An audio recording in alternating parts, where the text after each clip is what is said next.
অহংকারী অসুর রাজা হিরণ্যকশিপু কঠোর তপস্যা করে বর পেয়েছিল তাকে না মানুষ মারতে পারবে, না পশু, না দিনে মরবে, না রাতে, না ঘরে মরবে, না বাইরে, না কোনো অস্ত্রে মরবে, না শস্ত্রে। নিজেকে অমর ভেবে সে ঈশ্বরবিদ্বেষী হয়ে উঠল।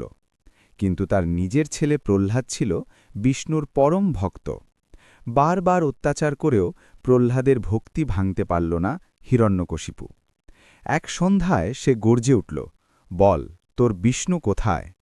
প্রহ্লাদ বলল, তিনি সর্বত্র আছেন।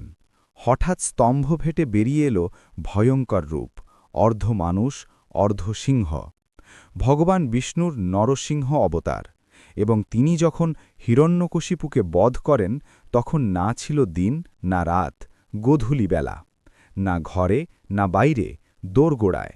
না অস্ত্রে, না কোনো শস্ত্রে, নিজের নখ দিয়ে নরসিংহ বধ করেছিলেন হিরণ্যকশিপুকে, এবং প্রহ্লাদকে আশীর্বাদ করে তাকে রাজা করেন।